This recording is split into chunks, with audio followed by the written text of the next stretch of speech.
2017 में जीएसटी को one nation one tax का उत्सव बनाकर लॉन्च किया गया था।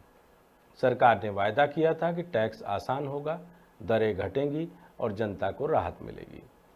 शुरुआत में कई वस्तुओं पर छूट भी दी गई, जिससे लोगों को उम्मीद जगी, लेकिन धीरे धीरे यह छूट सिमटती गई और वसूली का दायरा बढ़ता गया। आज हालत यह है कि हर महीने रिकॉर्ड तोड़ राजस्व वसूला जा रहा है, जबकि जनता की जेब लगातार खाली हो रही है। अब नागरिक देवो भवः का नारा लगाकर सरकार इसे सेवा का रूप दे रही है। पर असली सवाल यही है कि ये उत्सव जनता के लिए है, सत्ता सुख के लिए है, या सिर्फ सरकार के खजाने से माहौल बनाने के लिए। नमस्कार, मैं डॉक्टर विजय शुक्ल। एक समय था जब इस देश के लिए आदर्श वाक्य था अतिथि देवो भवः और नागरिक देवो भवः।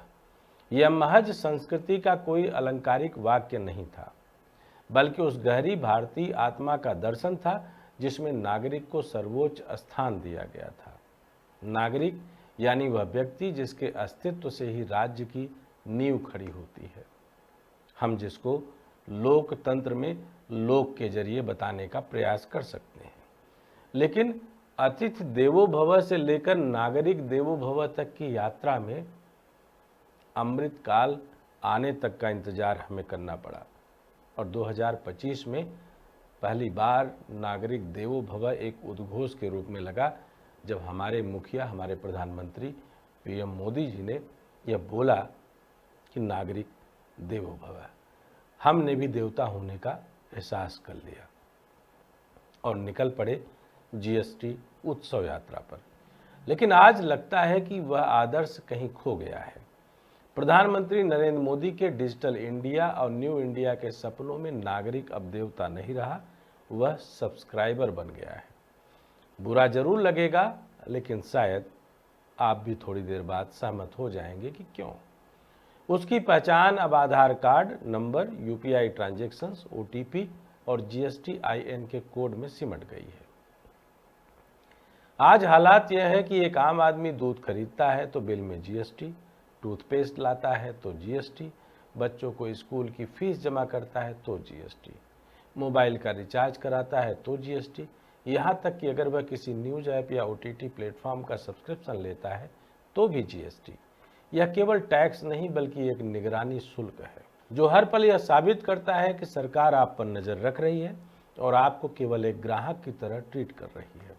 सवाल यह है कि क्या यह जीएसटी उगाही का तंत्र ही नहीं बल्कि एक विशाल और सुनियोजित आर्थिक जाल है, जो धीरे धीरे पूरे देश को अपने शिकंजे में ले रहा है। मोदी जी कहते हैं कि जीएसटी से वन नेशन वन टैक्स का सपना पूरा हुआ, लेकिन सच यह है कि इस टैक्स ने हर नागरिक को एक रेवेन्यू जनरेटिंग सब्सक्रिप्शन मॉडल में बदल दिया है।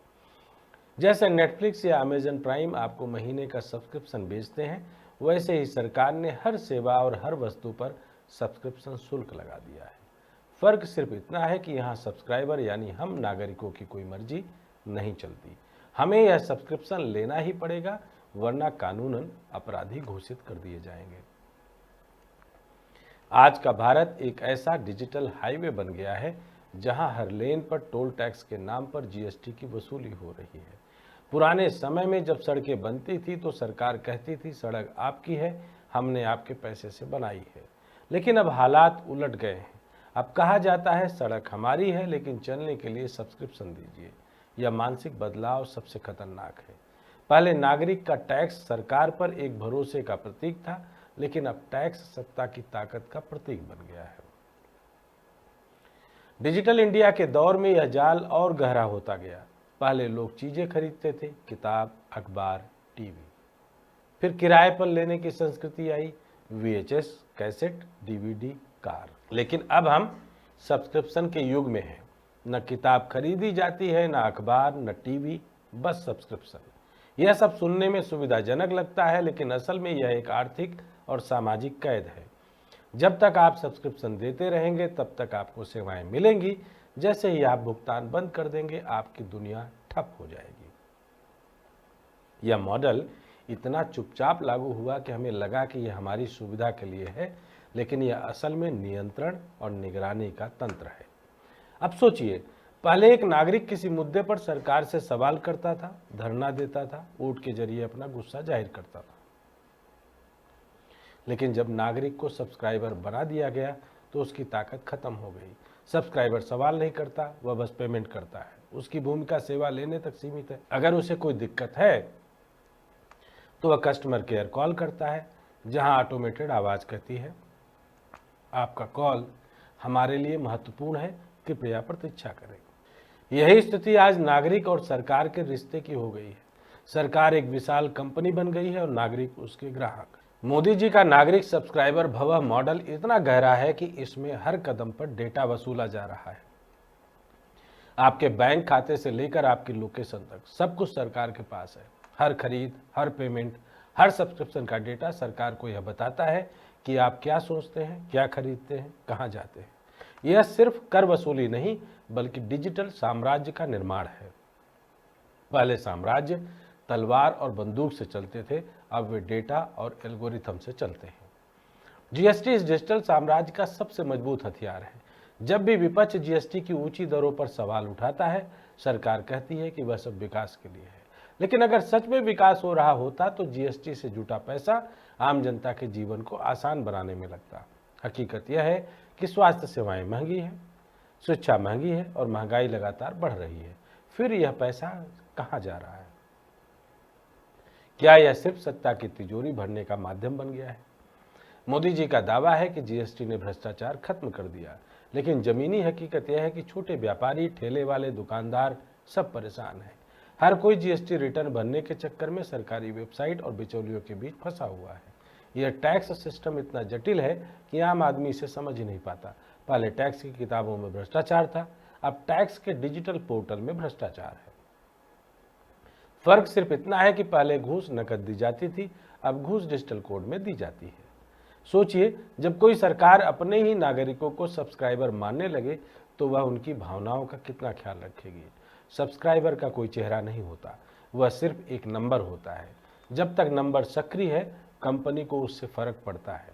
जब नंबर बंद हो जाता है, कंपनी बस उसे डिलीट कर देती है। यही स्थिति आज भारतीय लोकतंत्र की है।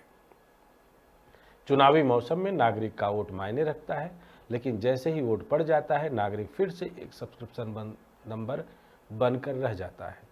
आज देश को यह सोचना होगा कि क्या हम सच में वही भारत बना रहे हैं जिसका सपना गांधी, नेहरू, अंबेडकर या भगत सिंह ने देखा था, या हमारे मोदी जी ने देखा था, या हम एक ऐसा भारत बना रहे हैं जो नेटफ्लिक्स, अमेजन और सरकार के जीएसटी पोर्टल के बीच कैद में है। स्वतंत्रता का असली मतलब यह था कि नागरिक अपनी जिंदगी के फैसले खुद ले, लेकिन अब हमारे फैसले एल्गोरिथम और नीतियों के जरिए लिए जा रहे हैं। मोदी जी को यह समझना होगा कि देश की जनता देवता है, सब्सक्राइबर नहीं। उन्होंने बोला भी है कि नागरिक देवो भव। नागरिक कोई ऐप का यूजर आईडी नहीं, वह इस राष्ट्र की आत्मा है। वो बोलते भी हैं कि वो देश के सबसे प्रथम सेवक हैं और उनके लिए 140 करोड़ उनका परिवार। अगर सरकार उसे सिर्फ रेवेन्यू सोर्स मानकर देखेगी तो एक दिन यह डिजिटल साम्राज्य अपने ही बोझ तले ढह जाएगा। जीएसटी और सब्सक्रिप्शन मॉडल का यह खेल अगर ऐसे ही चलता रहा तो आने वाली पीढ़ियां हमें माफ़ नहीं करेंगी। हम मोदी जी से यह नहीं कह रहे कि टैक्स खत्म कर दे। टैक्स जरूरी है, लेकिन टैक्स का रिश्ता भरोसे पर होना चाहिए, भय पर नहीं।